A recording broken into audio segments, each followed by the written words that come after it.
Mrs. Nita Garvey, Mr. Paulwell, Mr. Phillips, Dr. Phillips, Mr. Robertson, Mr. Robinson, Mr. Siblist, Mr. Slowly, Mrs. Vaz, Dr. Wheatley, Mr. Williams, Mr. Wilson, Mr. Wright. Dr. Chang.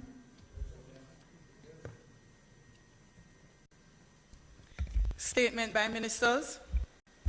Madam Speaker, there will be two ministers giving statements this afternoon. Minister Marlene Maloney-Fort will give a statement, and then thereafter Minister Tufton. There won't be any statement from Minister Clark. He said it's not necessary again, okay? So, and in respect of the statement from Minister Maloney-Fort, Madam Speaker, we're asking for suspension of the standing order for her to go beyond 12 minutes. As she says, the statement may be a bit lengthy. So I ask for approval for the suspension of the standing order to allow her to make her statement without interruption. The question is that we suspend the standing orders and that we allow for the completion of the minister's statement in this segment, statement by ministers. Those in favor? Those against? The ayes have it. Minister Maloney-Fort.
Madam Speaker, thank you, and thank you to colleagues for suspending the standing order in respect of the time to enable me to deliver the statement without interruption. Madam Speaker, when I made my contribution to the sectoral debates earlier this year, I indicated that a constitutional reform committee was to be named in short order as a next step in the constitutional reform process. Since then, Madam Speaker, I had reason to step back and reassess how the work should proceed against the backdrop of work already done in the field. Consequently, I took the deliberate decision to delay naming the committee until certain internal stock-taking was done. It has taken some time to do a thorough review of the journey we have taken so far. But, Madam Speaker, I'm very pleased to advise the Honourable House that that part of the work is now complete, which culminated with a submission to the Cabinet and certain decisions taken by the Cabinet. This ministerial statement is therefore intended to provide an update to this Honourable House and to the people of Jamaica on the constitutional reform work undertaken over the years, the matters on which bipartisan and broad consensus was reached, what was implemented, what remains to be done, and of equal importance, Madam Speaker, a consideration of whether assumptions continue to hold true and the perspectives that existed at the time continue to exist now, given the lapse of time between then and now. By way of background, Madam Speaker, I should inform the Honourable House that a lengthy constitutional reform work began with the establishment of the Constitutional Reform Division in the Ministry of Justice some decades ago.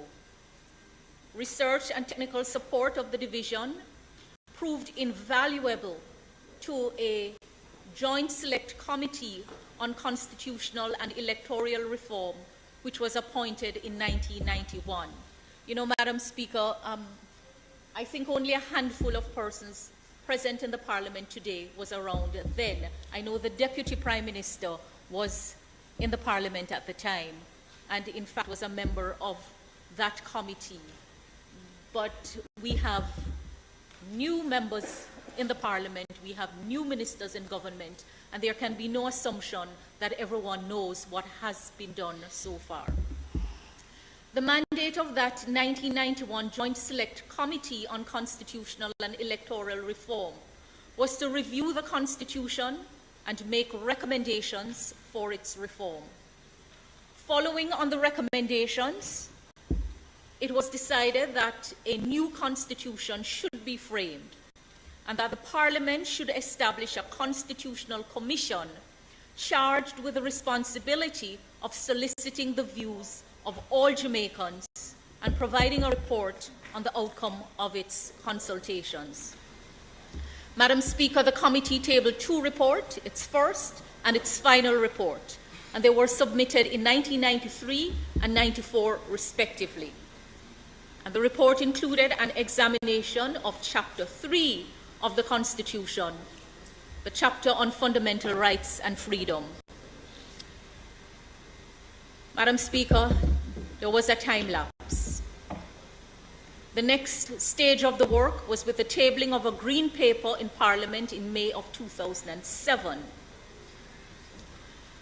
with a proposal that following the next general elections, a bill establishing a new constitution was to be brought to the Parliament.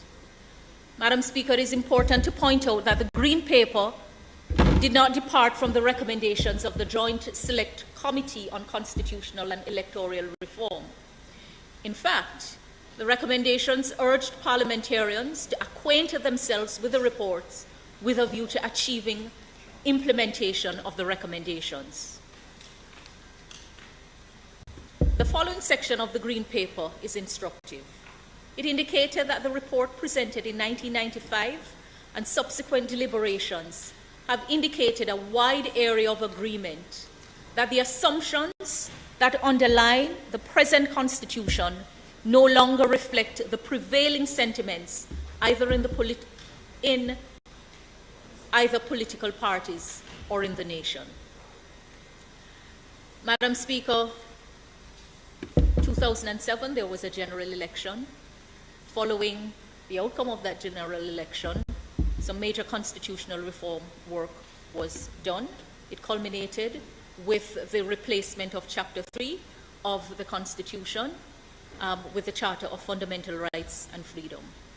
But it is against that backdrop that the establishment of another constitutional reform and review exercise is to be seen, against the backdrop of all the work done, the various starts and stops. Madam Speaker, it is, however, necessary that a review be conducted having regard to the passage of time since the recommendations were made in 1995 and the fact that amendments have been made to the Constitution over the years, and like I say, most significantly, the replacement of Chapter 3. Madam Speaker, again, because the Parliament is so differently constituted and not everyone is going to pick up the reports and read, I thought it important to summarize the recommendations as a way of updating the journey we have taken so far in the nation on this matter of constitutional reform. The Joint Select Committee on Constitutional and Electoral Reform recommended that a new constitution be drafted rather than amendments be made. Madam Speaker, you would recall that when I spoke in the sectoral debate and I indicated that it was the intention of this administration to look at a new constitution, many in the aftermath of the presentation equated that approach with delay. they, queried whether going for a new constitution meant that we were simply paying lip service to the work that needed to be done. And I understood the sentiment because so much had been done and so little had been implemented. And the work that had been done took a lot of time. But I'm pleased to say that it's not lip service that the administration is paying. We are serious about the constitutional reform work that remains to be done. So, Madam Speaker, the recommendation of that committee was for every chapter was reviewed with the aim of improving it. And the improvement was to be consistent with the transition of Jamaica from a constitutional monarchy to a republic. In Jamaicanizing the Constitution, it was recommended that Parliament enact a bill. At the time, it was said that it should be entitled the Jamaica Republic Act. Most importantly, the Jamaica Republic Act was to repeal the Jamaica Independence Act and for a formal diplomatic request to be made to the United Kingdom for the revocation of the enactments by the UK Parliament pertaining to the Jamaica Independence Constitution. While the Order of Council was not referred to specifically, it is, in fact, part of the enactments. In this regard, Madam Speaker, a bit of comparative assessment was done, and careful note has been and is to be taken of the process adopted by Trinidad and Tobago, for example, Mauritius, Kenya, and Barbados, most recently, in their transition to a republic. In all of these countries, the Order in Council was revoked by their parliament and the Independence Act repealed. It is interesting, Madam Speaker, to note the comments of the editors about the process adopted in Barbados. I quote, "In order to become a republic, the Barbados Parliament had to amend the Barbados Independence Order 1966. That required a two-thirds majority. Although some questioned whether this was possible, as an independent country, Barbados could amend or repeal any part of its statute book, including acts and orders passed by the UK Parliament before 1966. Madam Speaker, it should also be noted that whilst the approval of the UK Parliament, or Her Majesty in Council as it then was not required in order for the Barbados Parliament to revoke the Order in Council and repeal the Independence Act, it was necessary for the Parliament to pass a similar law to the one passed in Mauritius. Madam Speaker, it was necessary for some parliamentary work to be done. When Mauritius was transitioning, the UK Parliament passed a law, Madam Speaker, because the validity to deal with validity of laws. Madam Speaker, when Mauritius, speaking comparatively now, became a republic in 1992, the UK Parliament passed the Mauritius Republic Act. Section 1 of that Act affirmed that any relevant UK Act or instrument would continue to operate as if Mauritius had not become a republic. That situation is a little different from what obtains in Jamaica. The proposed Jamaica Republic Act was also recommended to include schedules containing the national anthem, the national songs for schools, the national motto, the national pledge, the national flag, and all the national symbols.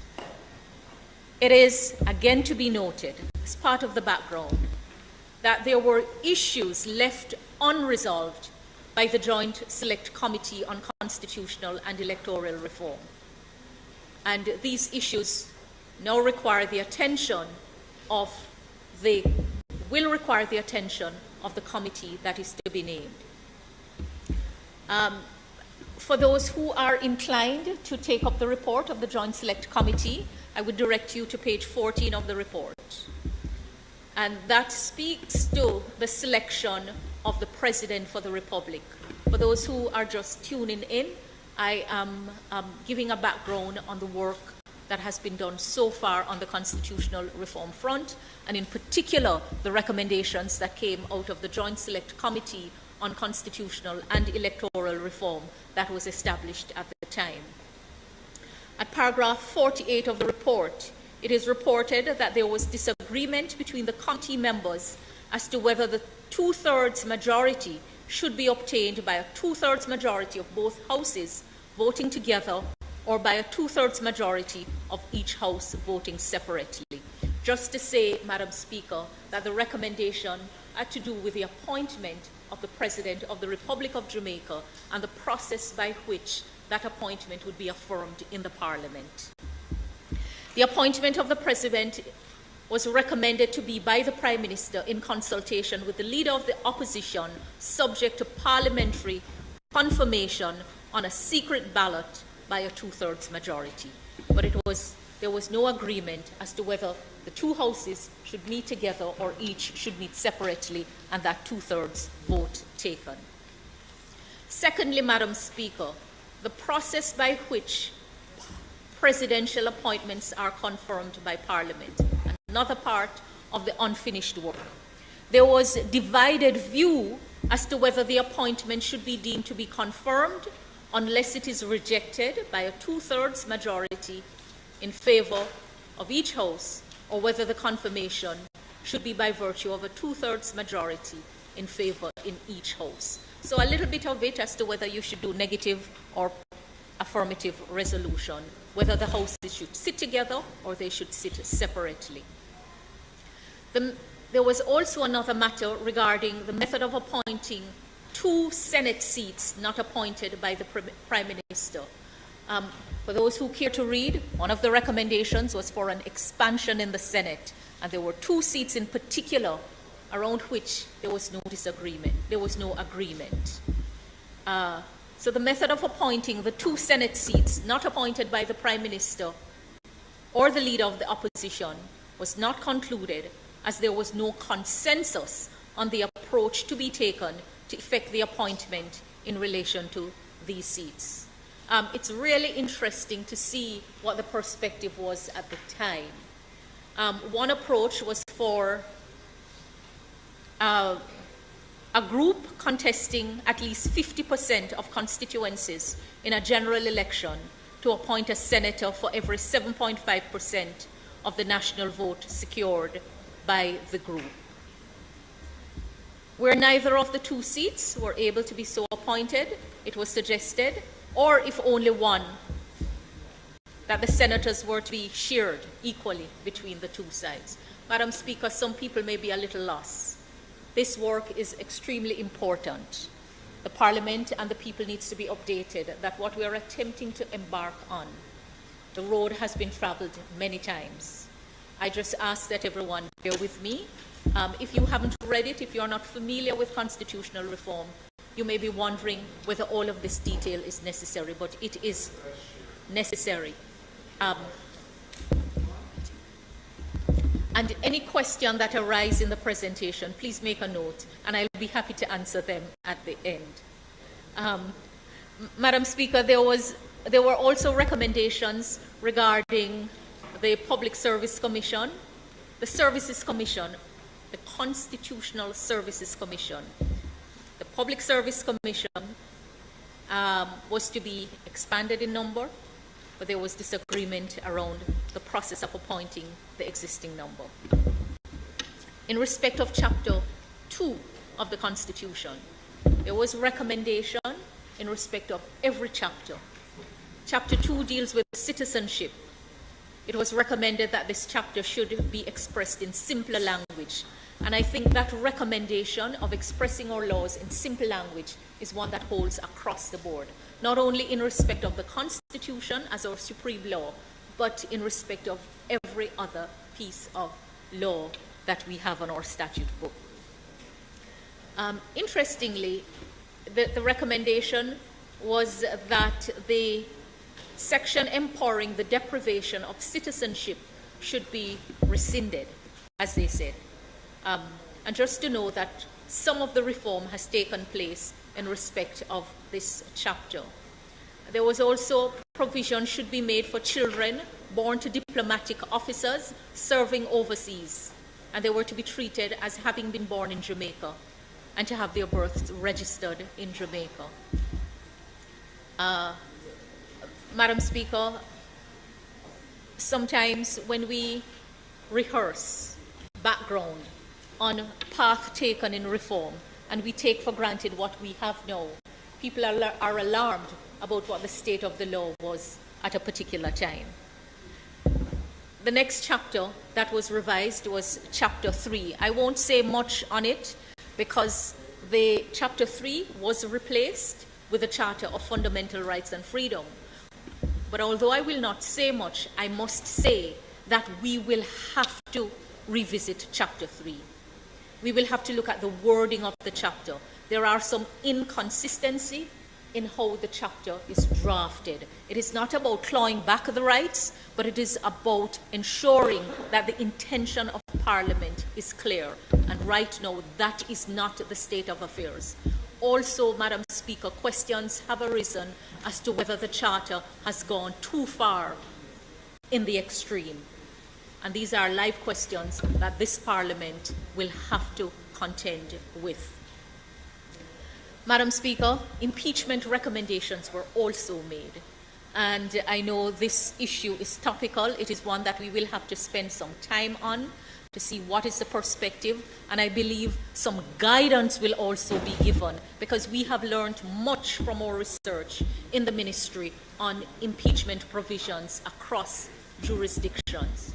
But suffice it to say, there was a recommendation that impeachment procedures be included with 4 main areas identified: definition of impeachable offences, identification of persons amenable to the process, the organization of the decision-making mechanism, and the procedure for the initiation and conduct of proceedings. Nothing has been implemented yet, but I know this matter is of interest. And I have to say, when the time comes, we will have to spend some time discussing this matter before we come to conclusions on it. Now to deal with the recommendations that are critical to the phase of constitutional reform that we will be dealing with. Chapter 4, this is a chapter dealing with the Governor General. The recommendations were made for the establishment of the Office of President of the Republic of Jamaica as follows. The President is to be the head of state. Appointment should be by the Prime Minister in consultation with the Leader of the Opposition, subject to parliamentary confirmation. I spoke to that earlier when I indicated that there was no consensus reached on the process for the confirmation in the Parliament. And this will be part of the work that will go before the Constitutional Reform Committee. Discretionary power, it was recommended, is to be given to the head of state to make sensitive appointments without force to the Prime Minister. We will have to dig into that to see what was the thinking of the time, what it is that we would want to achieve with this.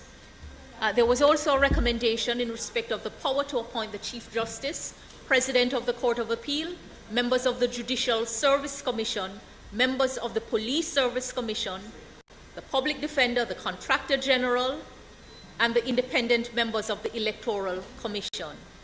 These appointments, it was recommended, were to be subject to parliamentary confirmation.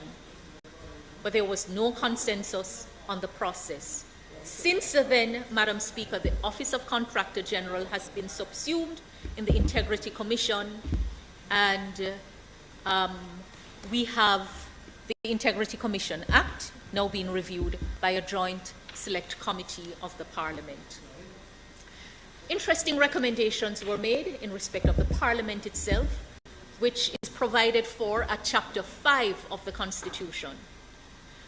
So the existing bicameral structure was recommended for retention, and by bicameral we mean the 2 houses, here the lower elected House of Representatives and the upper appointed Senate.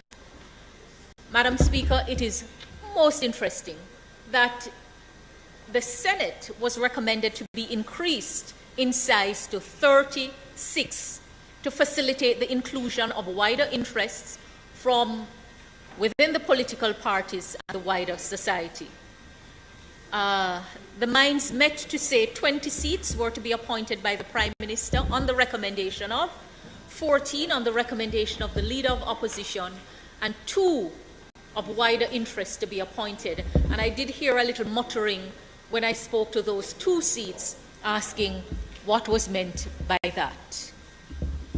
It was recommended that Sections 69 and 70 be amended to limit members of the government who can hold executive office to be no more than 40% of the total number of parliamentarians and less than 50% of the members of each house. Most interesting recommendation that I believe much time will be spent discussing, especially when we look at what is currently in place and why it was put in place, and also comparatively assess what happens in other jurisdictions. Madam Speaker, moving to Chapter 6, which deals with the executive. The recommendation was for individuals and organizations to be empowered to challenge executive decisions. Quite interesting. It was also recommended that the Office of Parliamentary Secretary be replaced with the Deputy Minister, and that provision should be made for judicial review of the decisions of the Director of Public Prosecutions. And just to say how matters move forward when things stand still between recommendations and implementation, because since then and now, it is now settled law in this jurisdiction that the decisions of the Director of Public Prosecutions are subject to judicial review. And that did not arise as a result of any act of the Parliament, but as a result of decisions in the court. It was also recommended that provision should be made for the appointment of the Leader of the Opposition immediately following a general election, in a similar way that the Prime Minister is appointed, and there should be a prescribed oath for the Leader of the Opposition. Stands to reason the name of the Privy Council should be changed to the President's Council, but that the existing provisions for the prerogative of mercy should remain.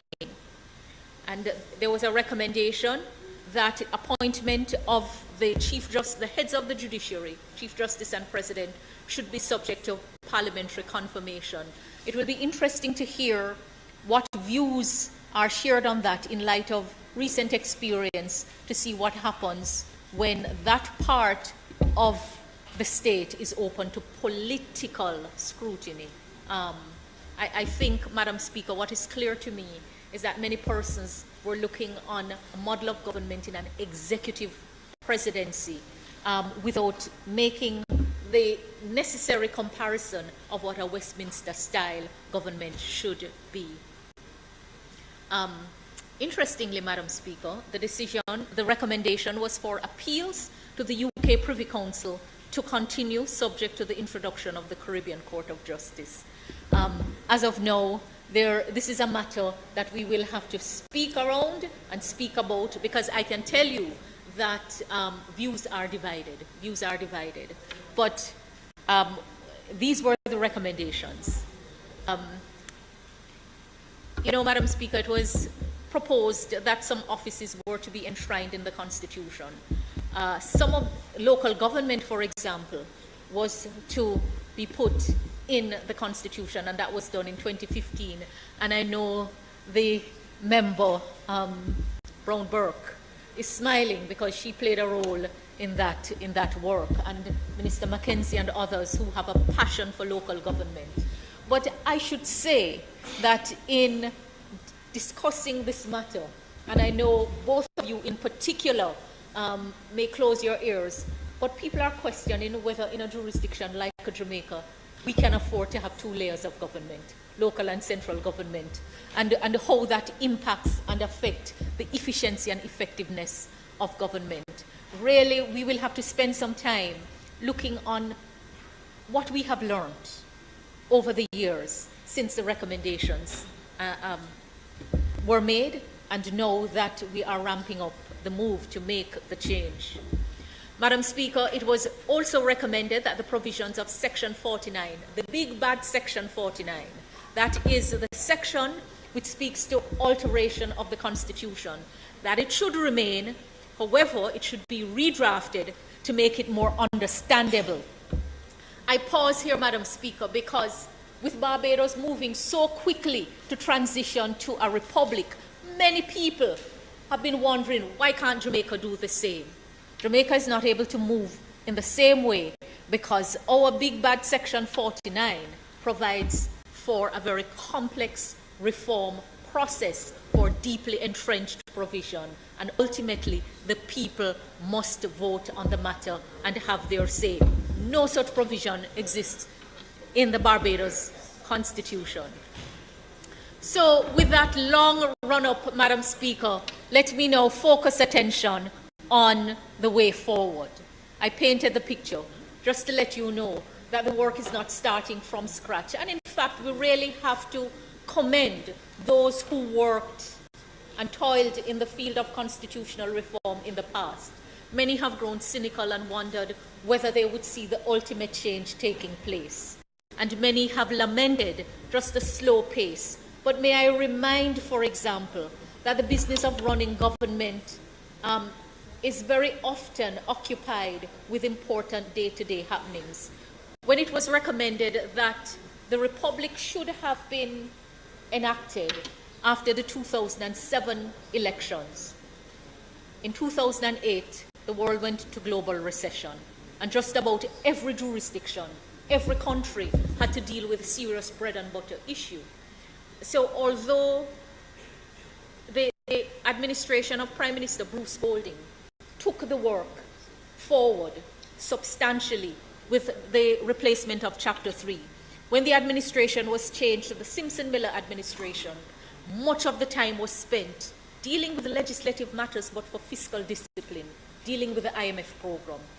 And sometimes people don't understand the urgencies and emergencies that detain the Parliament. But here we are. So, Madam Speaker, the Ministry of Legal and Constitutional Affairs intends to deal with all the matters for which a referendum is constitutionally required first, as we move to implement outstanding recommendations on which consensus still remains and on which, after further consideration, we would agree is still the way to go. I can tell you that we will have to revisit some of the recommendations because perspectives have changed, the experience of states have changed, threat to the states have changed. Some things that we're facing now were unimaginable in the time. And a lot has changed globally. So, Madam Speaker, I did say previously that when the Charter of Fundamental Rights and Freedom was enacted, replacing Chapter 3 as the first major constitutional reform work done, there should have been a comprehensive review of the laws of Jamaica to make them compliant with the Charter. That has not really been done, and the task now falls on the Ministry of Legal and Constitutional Affairs to exercise leadership across all of government to get that work done. And in fact, the new Bay Law is part of that review work. So, Madam Speaker, you know, when Prime Minister Holness spoke in the budget debate earlier this year, he articulated the strategic imperative of his government, and he indicated clearly that on this issue of constitutional reform and the shift in Jamaica's status from a constitutional monarchy to a republic, it was agreed, and it was in his judgment, good judgment, that the approach must be collaborative and it must also be guided by expert advice. And it is with that direction and guidance and the stock-taking that has been done that the next Constitutional Reform Committee will be established. And the purpose of the committee, and let me just say that the time between my first announcement and now has allowed us to clarify what it is that this committee is to do to ensure that there is no time wasting. So the committee will be a consultative committee, a collaborative committee where we exchange perspectives, and insofar as the expert members, in particular, but from everyone, that it provides some advice on the remaining work to be done and how the steps should be sequenced to implement those recommendations. Trust me, Madam Speaker and members, this will make the work a lot easier. I have heard many people say they have been asked to serve on committee and so much time has to be spent clarifying the work. Well, the time between then and now was used to clarify the work. Clarify the work. As I said, let me reiterate, the starting point will see a focus on matters on which there is consensus, starting with those matters that are deeply entrenched. That is where we're going to start. We're going to go, when we go to the people, the cost and the complexity of the process, we're not to be going back and forth. We're going to settle what it is that our founding fathers said, the people must have a say. It's not just up to those of us who are in the Houses of Parliament. So, Madam Speaker, the committee will note the constitutional reform work undertaken so far. My team and I have prepared background documents that will inform the work of the committee. We do not take it for granted that people know, and we are not going to send them through the task of digging into the archives and the library to get the work, but it is going to be critically important for every member to understand the journey we have taken so far. So those recommendations of the Joint Select Committee on Constitutional and Electoral Reform, as well as the recommendations of the Constitutional Commission, will be placed before the committee for them to note, for them to look on, and for perspectives to be exchanged on them. Madam Speaker, with the guidance of the Cabinet, and let me thank the Prime Minister for the guidance he also has provided, considering that he's not a lawyer, but takes great interest in matters of law. And I sometimes tease him that I think that he should actually, take on formal training in the law, because I'm always amazed at the perspective that he brings on some of the matters. But he always jokes and said, no way. But you can't escape some of it. Madam Speaker, I have found that the Prime Minister has a very clear mind on matters of law, and I very often tease him about that and ask him if he's sure he didn't undergo legal training. But just to say, Madam Speaker, the committee will comprise representatives from the government side of the Houses of Parliament and from the opposition side. I had written to the leader of the opposition. He wrote back to me. We spoke informally, and I'm to write back to him. But I have paid him the courtesy of keeping him abreast. I know he may not be very pleased that the pace has been what it has been, but I assure him and everyone else that the time has been well used, well used. The Attorney General will also sit on the committee. We will invite some constitutional law experts, including persons from academia, private sector, and the wider society. Broad-based committee. The committee will be supported by a secretariat led through the Ministry of Legal and Constitutional Affairs, and it will provide resources, because many persons are already in full-time work. And this is one of the things that I have heard. Sometimes committees are established and they are not able to work as they would like because they don't have the support staff, including for members of the Houses of Parliament who are not in government and are not backed by ministries, departments, and agencies. So, Madam Speaker, the Secretariat will be drawn from the Ministry of Legal and Constitutional Affairs to include the Permanent Secretary, the Director of Legal Reform and a technical team, the Chief Parliamentary Counsel and a technical team, Senior Director of Constitutional Reform, and a Recording Secretary. From the Ministry of Justice, Minister Chuck has had more than his fair share of dabbling in constitutional constitutional reform. The Attorney General's chambers, and in particular the Solicitor General and her team. Madam Speaker, the mandate of the committee has been clarified. The committee will review the Constitution of Jamaica against the backdrop of the work done, and all of that material will be provided. They will advise on the steps required to be taken to implement the recommendations that were approved and on which consensus remains. I can't repeat it too many times. We can never take for granted that the consensus arrived at one stage remains today, with the passage of time, with new perspectives, and so much more.